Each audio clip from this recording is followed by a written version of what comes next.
Veni Sancte Spiritus, et emitet celitus, lucis Tuae radium. Bien, chers frères et sœurs, je remercie Dieu qui me donne cette grâce et cette joie d'être avec vous ce matin pour célébrer l'Eucharistie, le sacrifice qui nous sauve. Je remercie Monsieur le curé et vous tous ici présents pour votre accueil si fraternel et si chaleureux. Je vous promets que durant cette célébration, je prierai pour vos intentions, celles de toutes vos familles, et je demanderai au Seigneur de faire descendre sur chacune de vos familles sa bénédiction. En cette solennité de l'Assomption de la Très Sainte Vierge Marie, patronne principale de la France, je suis très heureux de célébrer cette messe dans cette collégiale naturelle. Nous devrions bien sûr, s'il y avait de la place, célébrer dans la vraie collégiale de Notre-Dame de la Tranchée. Comme vous le savez, il est habituel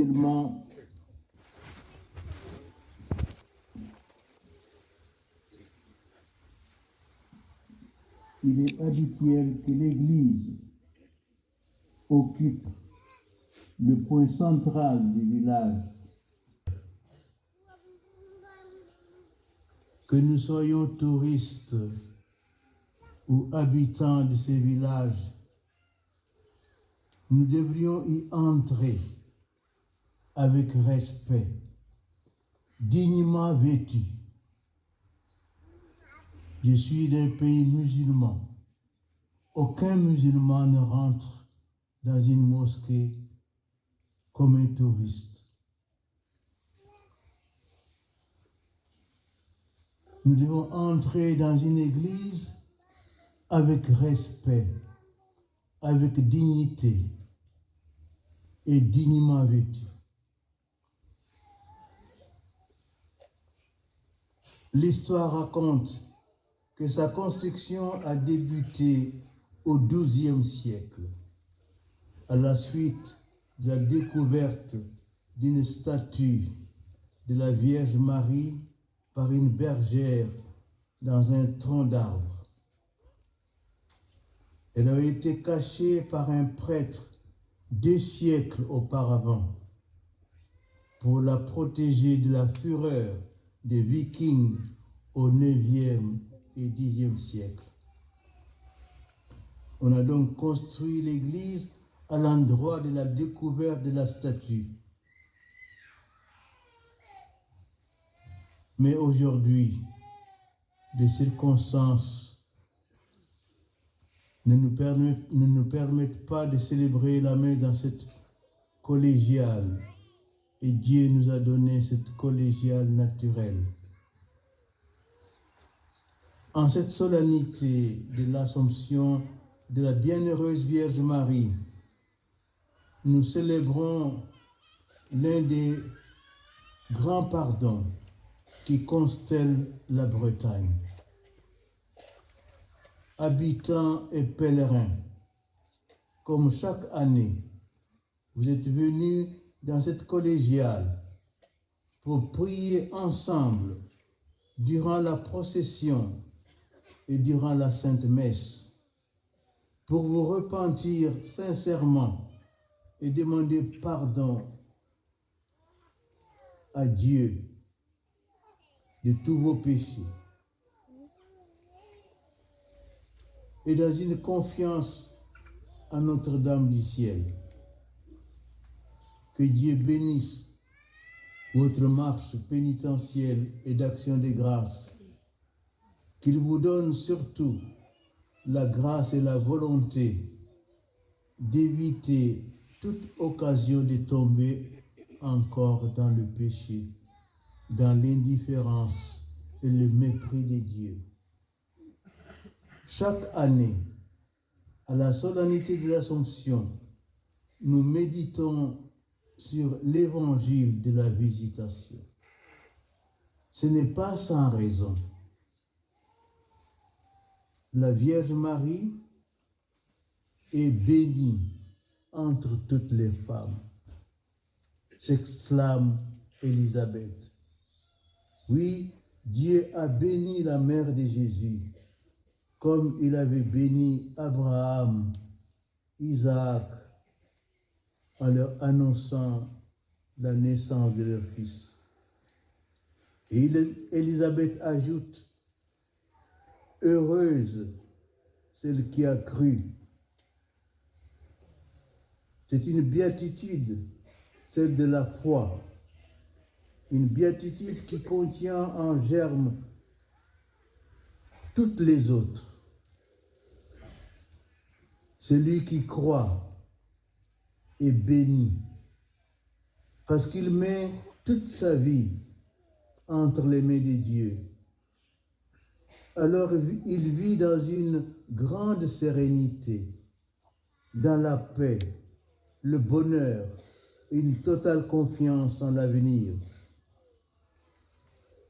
Être béni par le Seigneur, cela ne signifie pas qu'on sera épargné de la souffrance et des épreuves.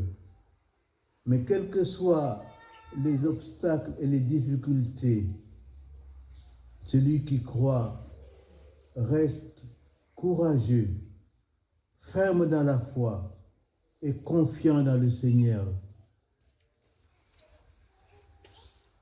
La Vierge Marie est notre modèle de courage, d'audace et de fermeté dans la foi. Tout d'abord, elle nous a précédés sur le chemin de cette adhésion et de cette confiance totale en Dieu. Elle a répondu fiat, c'est-à-dire oui, sans condition, au message de l'ange Gabriel. Il s'agit aussi d'une foi audacieuse, car au moment de l'Annonciation, Marie croit à ce qui est humainement impossible. Dire à une femme, tu seras la mère de Dieu, est une chose impossible. Et pourtant, Marie a cru. Puis plus tard, aux noces de Cana, elle incite Jésus à accomplir son premier miracle, celui de l'eau changée en vin. Ce miracle préfigure et annonce la rédemption, c'est-à-dire l'offrande de son sang versé sur la croix et donc le sacrement de l'Eucharistie. Tout à l'heure, les prêtres vont changer le pain en corps du Christ, le vin en sang du Christ. C'est le prolongement des noces de Cana. Ensuite, la Vierge Marie, durant toute sa vie, nous enseigne une merveilleuse audace, celle de contempler les merveilles de Dieu. Marie nous apprend à fixer nos regards non seulement vers les réalités terrestres et de notre bien-être purement matériel, mais à tourner nos regards vers Dieu. Dieu est la source de nos vies, le chemin vers notre véritable bonheur. Elle nous dit constamment, si vous vous coupez de Dieu, vous serez comme un arbre sans racines. Un arbre sans racines meurt.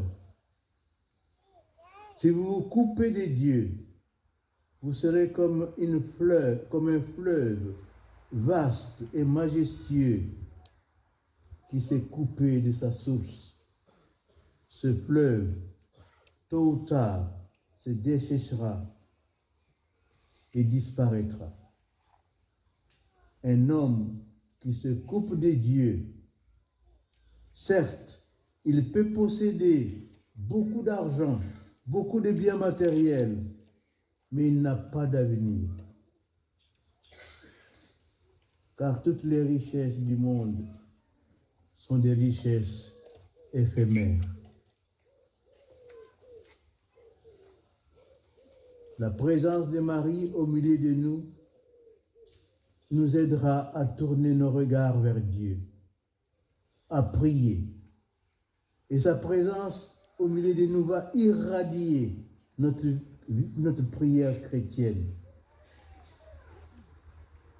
Le silence de Notre-Dame ne s'exprime pas seulement par une sobriété du langage, mais surtout par la capacité mêlée de sagesse de faire mémoire et de saisir dans un regard de foi le mystère du Verbe incarné, Jésus-Christ.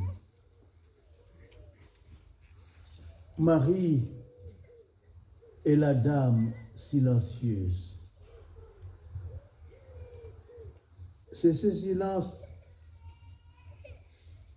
qui est en même temps un silence d'accueil de la parole de Dieu. Cette capacité à méditer le mystère du Christ rédempteur que la Vierge Marie transmet à l'Église, dont elle est la mère. Marie nous apprend à être silencieux. Il n'y a pas beaucoup de paroles rapportées dans les évangiles dites par Marie. Et nous avons besoin d'apprendre de Marie le silence.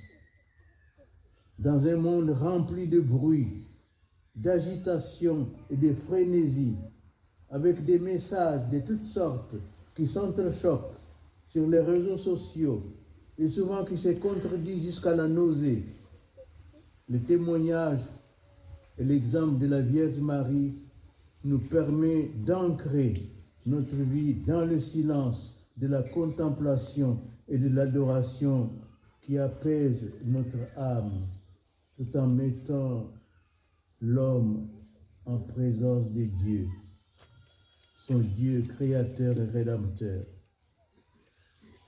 Frères et sœurs, agenouillés près d'un tabernacle ou en face de l'ostensoir pendant l'heure sainte, adorons Dieu, réellement et substantiellement présent dans la très sainte Eucharistie. Tout à l'heure, silencieusement, nous allons adorer Jésus présent au milieu de nous. Si nous croyons que Jésus est présent réellement dans la Sainte Eucharistie, comme disait un musulman à un missionnaire. Un missionnaire expliquait souvent à un musulman qu'est-ce que c'est que la religion chrétienne. Et les musulmans expliquaient qu'est-ce que c'est que l'islam. Et un jour, le missionnaire lui dit, nous avons la chance, Dieu est avec nous. Nous pouvons le toucher, nous pouvons le manger. Et l'islam lui a dit, si c'est vrai, vous deviez ramper pour vous approcher de l'Eucharistie, qui est la présence de Dieu. confions nos vies et nos familles, avec leurs joies et leurs peines, dans un acte de foi rempli de confiance filiale envers celui qui nous a sauvés et qui nous sauve par sa présence constante dans l'Eucharistie. Enfin, la Vierge Marie témoigne de la valeur d'une vie chaste, pure et pleine de tendresse. Et c'est pourquoi la beauté de son âme immaculée a toujours fait l'admiration du peuple chrétien. Face au cynisme d'une certaine culture contemporaine, hédoniste et ivre de sexe, et qui trop souvent méconnaît la valeur de la chasteté, la Vierge Marie témoigne de cette pureté qui illumine l'âme du disciple du Christ. De fait, par le baptême, tout homme reçoit à nouveau cette pureté. Tout homme reçoit la grâce d'une nouvelle naissance. Désormais, son âme est immortelle, immaculée, son corps destiné à ressusciter au dernier jour. Ce corps, qui est le temple de l'Esprit Saint, est sanctifié et consacré à Jésus-Christ, notre Sauveur. Heureuse celle qui a cru. Cette béatitude de la foi traduit l'abandon de notre être entre les mains de Dieu. Elle est comme l'illustration la plus parfaite du don absolu de la Vierge Marie à Dieu et à son Fils. Lui qui a dit « Je suis le chemin, la vérité et la vie ». Marie a suivi ce chemin qui s'identifie à son Fils. Elle s'est totalement offerte à Dieu et à son Fils Jésus-Christ. C'est ces dons qu'elle exprime en disant « Je suis la servante du Seigneur, que tout se passe pour moi selon ta parole. » Puissions-nous, à la fin de ce pèlerinage, dire à Dieu, « Seigneur, j'ai entendu ta parole, que tout se passe pour moi selon ce que tu as dit. » Et Marie a cru à la parole de Dieu.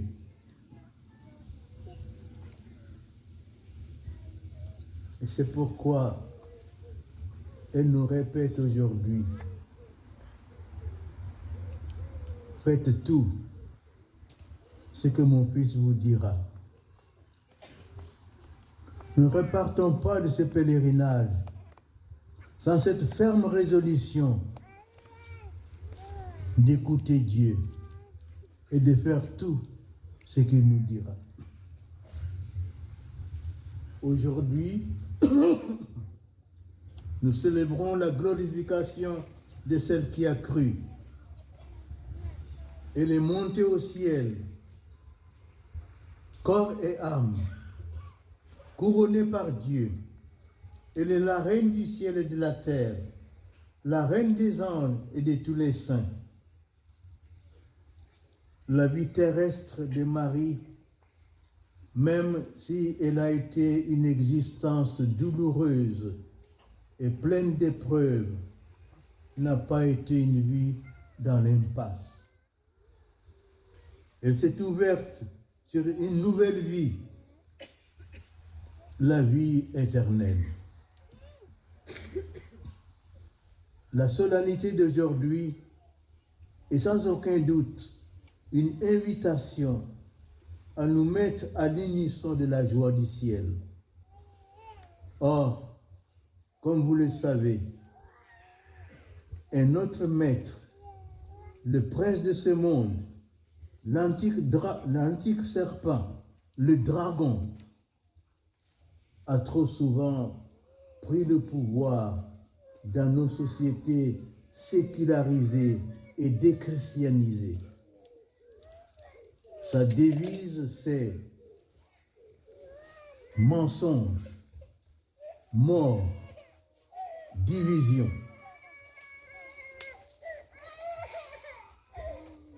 Du sein maternel au lit d'un hôpital, en passant par les places publiques, les relations nationales ou internationales, le dragon sème la violence, la guerre, la mort. Un monde de pensée unique, véhiculé par les masses médias, répand son fiel sur des êtres qui semblent privés de bon sens. Et puis, il y a cette confusion entretenue avec complaisance entre le vrai et le faux, par ceux qui ont le pouvoir d'enseigner la vérité. Dans les pays occidentaux, comme la France, oser dire la vérité sur le mariage, sur la famille, sur le respect sacré de la vie des enfants à naître, sur la doctrine et l'enseignement moral immuable de l'Église, ou les unions civiles homosexuelles, pour ne citer que ces exemples, vaut aux chrétiens la dérision et la marginalisation. Beaucoup de nos contemporains, parfois aussi des hommes d'Église, se laissent prendre par le relativisme et la morale des situations qui, comme l'affirmait Benoît XVI, est une terrible dictature. Pourtant, le constat est là, sans appel: confusion, apostasie, violence, désespoir, impasse et mort. Et que de victimes innocentes. Qui donc sera le bon samaritain de cette société occidentale mortellement blessée par une crise profonde, anthropologiquement parlant, une crise profonde au niveau de la foi, au niveau de la morale?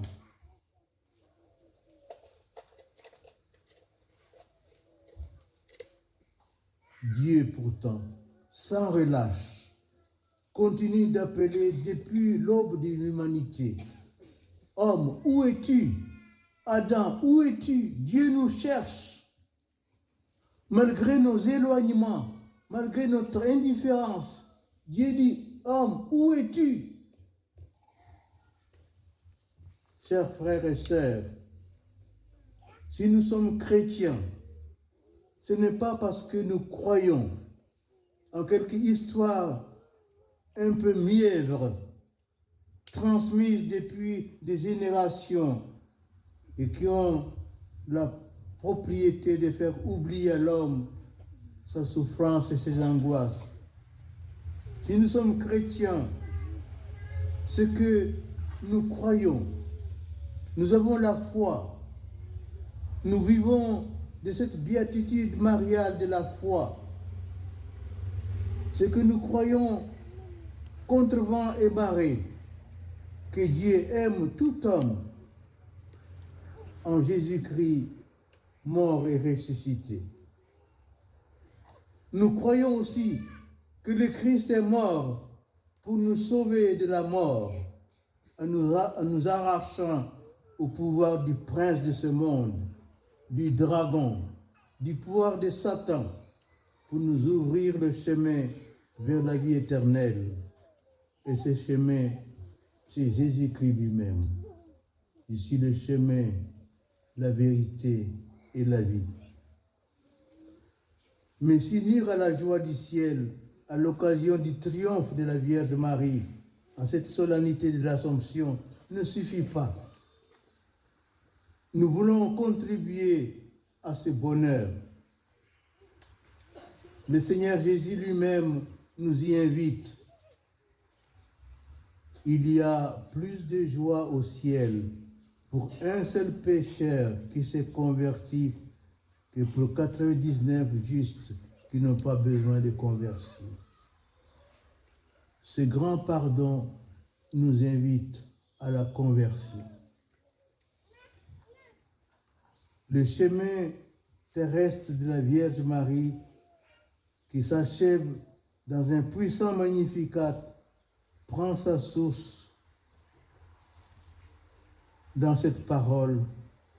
Je suis la servante du Seigneur, qu'il me soit fait selon ta parole. Ainsi, contribuer au bonheur du ciel, c'est donner la même réponse, celle de la très sainte Vierge Marie. C'est se laisser accueillir par Dieu en prononçant notre oui de baptiser dans un acte de foi quotidien et une communion d'amour avec les habitants de la cour céleste. Car les grandes œuvres de Dieu veulent toujours passer par des petits oui de nos pauvres humanités. Le Christ est le chemin, la vérité et la vie. Mais suis-je décidé à suivre ce chemin?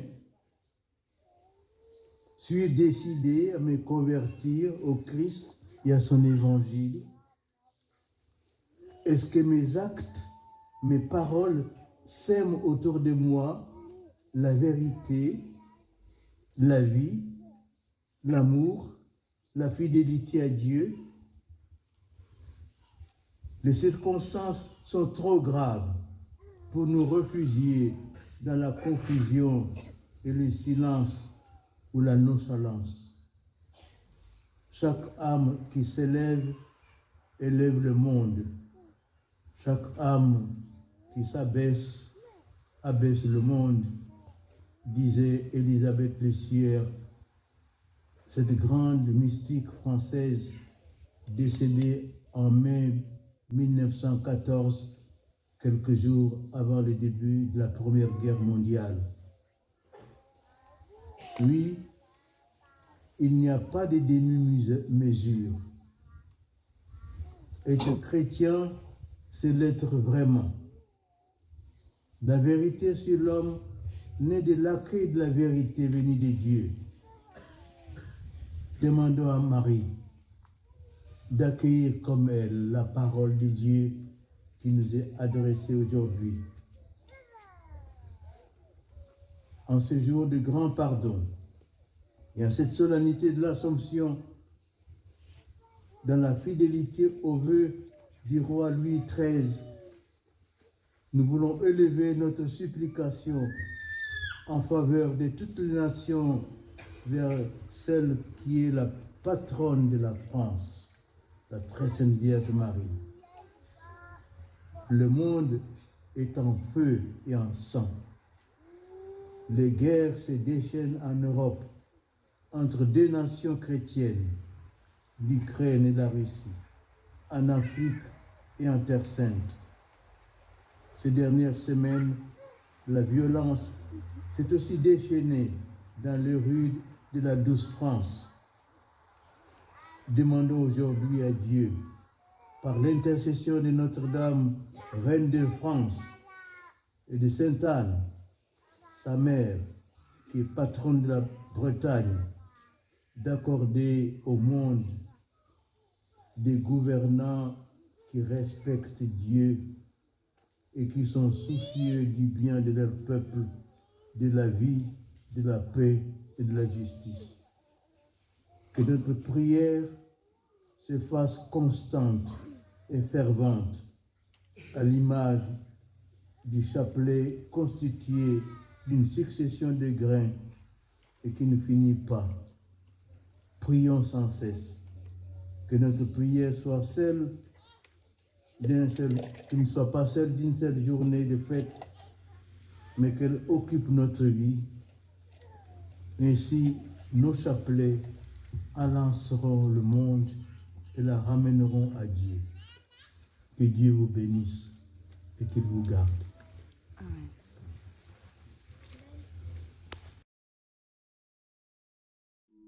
Sancte Michael Arcangele, defende nos in